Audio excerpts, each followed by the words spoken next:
Good morning, I'm Dia Riley. We interrupt your programming right now to update you on breaking news. Authorities in Lakeland working 2 emergencies right now.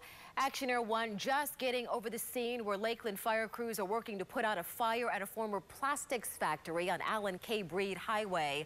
Also, Lakeland police tell us they're responding to a plane crash at that very same address. At this point, it's unclear if the plane crashed into that building or just nearby. We do have multiple crews on the way to the scene right now. We interrupt your programming right now to cover some breaking news that we've been looking at all morning long. A fire in Lakeland, now the result of a small plane that crashed into a building there. Jacqueline Ingles is on the scene right now and joins us live with the very latest on this breaking news. Jacqueline? Well, we're here off of Alan K. Breed Highway in Lakeland. I want to show you here behind me. The factory, it is a plastics factory, is located right behind these gates. They're not allowing us in right now, but I can tell you that multiple fire crews are on scene working this fire. We do have our helicopter up getting shots of that for you. We'll bring that to you as soon as we can. What we know right now is that at the time this happened, a little bit after 9 o'clock this morning, there was absolutely no one inside this plastic factory. At this point, the size of the fire, the flames and smoke is not known. But in the past half an hour, the FAA has been notified by the Lakeland Fire Department that a plane has crashed into this factory. Now, we are just 3 miles south of Linder Regional Airport. At this point, we do not know if the plane took off from there or was headed there. I can tell you that in 10 minutes, the Lakeland Fire Department is expected to brief the media right here out front. We will try to bring that to you live. These are live pictures again now from Action Air 1 of the scene of that crash. Again, this is about 3 miles north of the Lakeland Linder Regional Airport. We don't know if this small plane had just taken off from the airport and was flying north, or was southbound heading for a landing at the airport. Obviously, something went tragically wrong here. Again, we can tell you that Lakeland Fire just sent out a tweet saying that they're about to speak to the media in about a minute. Of course, we're going to continue to monitor that scene, and we want to go there live as soon as that starts. But I think, are we ready for Jared now? Let's check in with Jared. He's going to give us a little bit more perspective. Yes, Dia, we just saw that tweet coming in from the Lakeland PD saying that we are about to address the media. I kind of want to give you a little bit of perspective on how far away we are from the airport. We said it's just a couple of miles away. You can see this is the scene where we believe the plane went down. And this is the Lakeland Airport, about 3 miles away, not very far at all. Again, we're not really sure if they were leaving from the airport or headed to it. The tweets that we've seen coming out were really, they came out just a little bit ago. You can see here from the PIO at the Lakeland PD. These are the photos of the scene where you can see the fires growing there near the scene of the crash. Also, Lakeland Fire tweeting out the same photos as well. We're going to break away here and go to this news conference now at Lakeland about this plane crash. Sure, that's Janelle Vasallo. Okay, and I do have some information for you, so if you're all ready. Okay. So we have confirmed that it was a plane crash that started the fire. However, because of the chemicals inside, there is no way that we will be sending firefighters in there until it's under control, so we can't confirm how many souls were on board. We do know that there are hazardous materials inside, one of them being nitroguanidine, which is highly explosive if not maintained wet. If it dries out, it could be a hazard. So if you'll notice from footage from the helicopters, the reason our firefighters are still spraying the building actively is we want to keep those chemicals wet, because they're even shipped wet. So if they dry out, there is a risk of an explosion. Thank you. From the Lakeland area on that plane crash that we've been covering all morning since about 8:30 this morning, when a small plane crashed into a former plastics factory there. It's an empty building. No one was inside. But we have learned that the firefighters could not go inside that building because of chemicals that are inside that are hazardous and highly explosive. One of them is nitroguanidine. It can explode if it dries out. So the goal right now is to keep it wet. That chemical is used as a propellant in airbags, and it's also used in fertilizer. We did learn some new information from that spokesperson a moment ago. Apparently, this was a small plane from a flight school at Lakeland Linder Regional Airport, which is, as the crow flies, about 3 miles south of the location that you're looking at right now on your screen. This was an actual, this is an actual working plastics plant, but this particular building is a storage facility with, the name of the company is Key Safety Systems. They're actually a global company that manufactures automotive parts, airbags, seatbelts, and steering wheels, according to their website. They do have a plant there at this location, 5300 Alan K. Breed Road in Lakeland. And the area, as we just heard, is mostly industrial, so at this point there are no concerns for any evacuations or road closures at this point.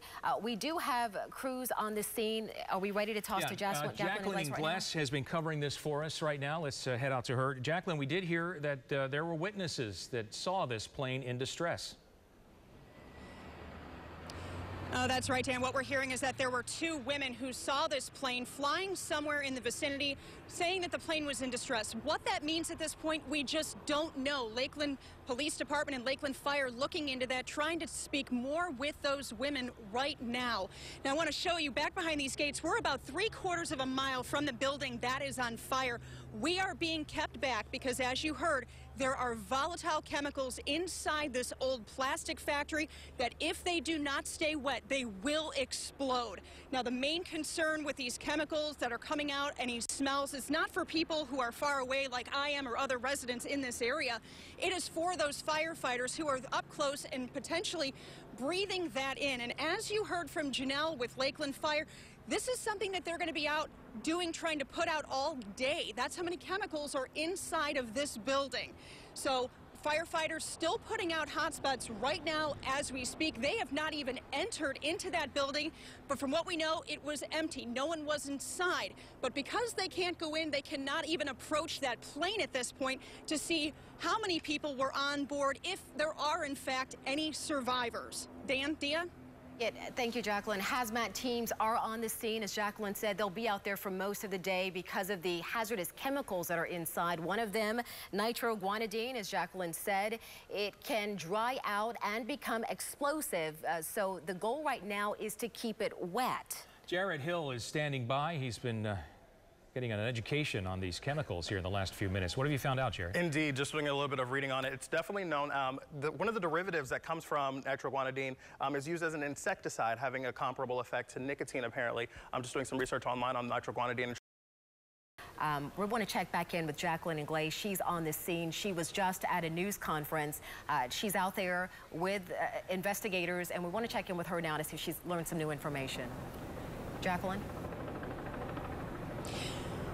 Well, Dia, right now, I mean, firefighters out here, from what we're told, have their hands full. This is going to be a day-long effort as they continue to fight hotspots. That main fire is out, though. The concern, though, as you said, we're learning, very hazardous chemicals inside this former plastic plant that, if you do not keep them wet, these will explode. Because of that fact, these firefighters, hazmat crews, they have to stay on the perimeter of this building. They have not even entered as of yet, and we're going on close to 2 hours now. This is also what's hindering finding out who was on board that aircraft. They cannot get close enough to determine even if there are any survivors. So as you can imagine, difficult scene in there for them as firefighters, you know, continue trying to contain this, keep people safe. But obviously you want to be able to get to those survivors if they are in fact still alive, if they're hurt. And we want to check in now with Rob Williams from Sun and Fun. He has experience training pilots, and he wants to talk to us right now. We're going to talk to him about what is involved when you are, I guess, at a flight school and you're taking a plane out on a test run. As we've learned earlier, that this plane that went down was from one of the flight schools in the area. Rob, are you there? I'm here. Rob, can you tell us what might have been going on? Was this a practice run or a practice flight? I can't comment on what happened on this particular flight. Well, can you what tell I can us tell you what normally happens if a pilot is taking a student up? What normally happens in that situation? there's a lot of procedures that we go through. All flight instructors are trained to the highest federal standards before they're even allowed into the plane with a student pilot. And there's a list of checklists and procedures that they go through in order to ensure a safe flight. New information is coming in every minute here, and in fact we do have a picture now of the type of plane that we believe crashed in this tragedy here in Lakeland. This is a Piper, I believe, PA-23 aircraft, single-engine plane. The wing is actually under the plane as opposed to over, but it is a single-engine plane, and that apparently is the type of aircraft that went down in Lakeland at the at the Key Safety Systems warehouse there just south of I-4. Jacqueline Ingles has been working to try to get some information from investigators on the scene. We do want to check in back with her now to find out what she's learned. Jacqueline? Well, Dia, we do have some minor updates coming in, but right now I want to get you right to the spokesperson for the Lakeland Fire Department, Janelle Vaslow. Janelle, you're out here now. Tell me, you said you did have some minor updates for us. What is that? We do. Well, we know that it's a confirmed plane crash with 2 souls on board. We've confirmed the type of plane it was. It's a Piper Apache A-23. Seems to be from the local flight school, so it was the instructor and student on board. Now, we don't know if it's a fatality. We haven't been able to recover any patients or bodies yet because we haven't sent any firefighters in. As you know, they're still keeping the building wet to keep those chemicals wet because one of them is explosive if not maintained wet. Now, Janelle, are you hearing about any frustrations from these firefighters? I mean, obviously, if there are people there that are injured, that can be saved, not being able to go to them, frustrating. Well, they're highly trained for situations just like these, so they know exactly what they're doing. Most of them right now are going into recovery because it's a very exhausting high-temperature situation, so they're getting rehydrated, while Polk County Fire's hazmat team is entering the building to do reconnaissance on the type of chemical so they can come back and formulate a plan of attack. Okay, so just to be clear, we do have people now that are actually entering to assess whether or not those firefighters can go in there. Correct, and that would be the highly trained hazmat team. Now, as for the people on board that plane, do we have any identification on them yet, ages, anything of that? That we don't have available to us yet. We're learning more tonight about the instructor who was killed during this morning's crash. Authorities now officially identifying him as 62-year-old Terry Butt. Carson Chambers continues our team coverage right now with the new information that we're learning about him tonight. Carson? Well, his son told us by phone today that he got the call that his dad had been killed in this crash from Lakeland Police this afternoon. They are still not sure who was actually in control of this plane when it went down, but we do know 62-year-old Terry Butts is a seasoned, a very well-known guy in Polk County, and he had a lot of time in the air, started flying when he was just 28 years old. Now, Butt was a flight instructor at Tailwheels. He was giving a lesson at the time of the crash. He was a former airline pilot engaged to be married. Chandler Hansen worked with Butt at the flight school and used to fly with him. He does it every day. He's been doing it every day, you know, since he was a kid. So I know it wasn't pilot error. He was with the student. He knew exactly what he was doing. He's flown that plane 100 times.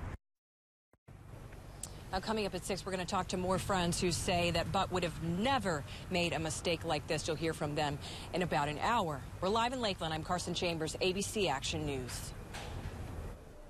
Carson, thank you. Tailwheels Flight School sending us this statement after the crash. It reads in part, quote, "We ask that you would also keep the families of the deceased in your thoughts and prayers during this difficult time."